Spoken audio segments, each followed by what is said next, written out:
Outside of its native China, Oppo is known for making selfie smartphones like no other. The F1S, F3, and F3 Plus are all good examples. But there's more to Oppo than just being a selfie expert. Now the fourth largest smartphone vendor in the world, their new flagship smartphone hopes to make an even bigger mark. Hi, I'm Michael Josh, you're watching Gadget Match, and this is our Oppo R11 hands-on review. Earlier this month, we were in Shenzhen for the launch of the R11, Oppo's top-of-the-line smartphone. While China will get the phone first, it is expected to come to select international markets also.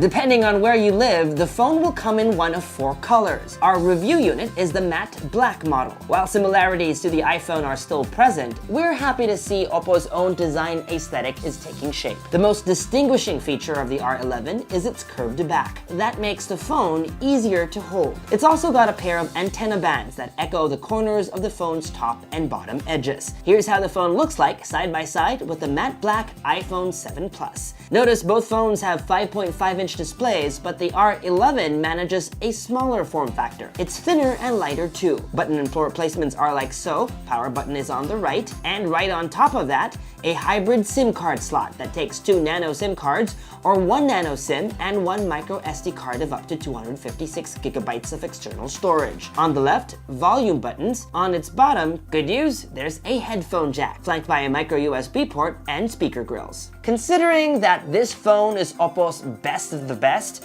we would have preferred to see USB Type-C on this phone instead. Up front, the phone has capacitive back and multitasking buttons, and a home button that's not really a button anymore. You can't actually press down on it, but it does take you back home when you tap it, giving off a subtle tactile vibration with every tap. The home pad doubles as an ultra-fast fingerprint sensor, one of the fastest in the biz. Of course, this phone's marquee feature is its dual main cameras. Let's take a closer look at what the camera can do. You can tap over here to go from 1x to 2x optical zoom, or you can tap and drag to go from 2x all the way to 10x digital zoom. Take a look at these sample photos.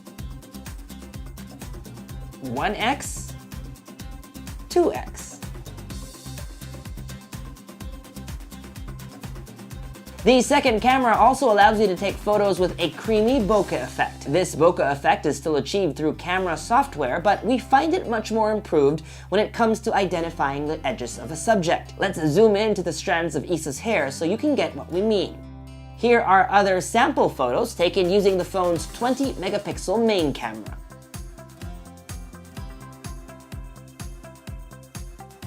The selfie camera is also 20 megapixels. While this phone doesn't have dual selfie cameras like some of its more affordable siblings, you can tap on this teardrop to turn on depth effect, and it does a pretty good job.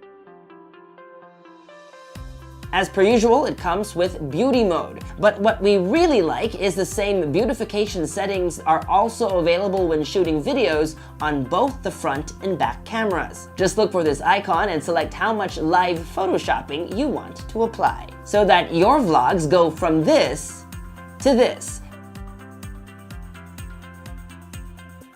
The R11 runs on Qualcomm's latest premium mid-range processor, the Snapdragon 660. That and its 4 gigabytes of memory gives it enough power to run your favorite games. 64 gigabytes of storage is built in.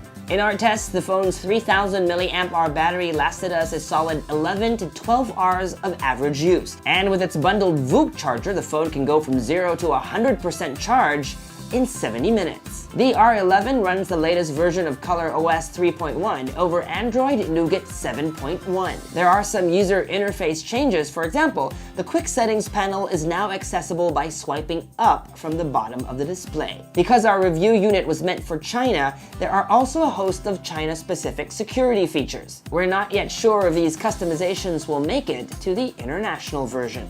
So, is the Oppo R11 your gadget match? If you can get your hands on the phone, then by all means get one if you're looking for a smartphone that is reasonably priced with a good camera.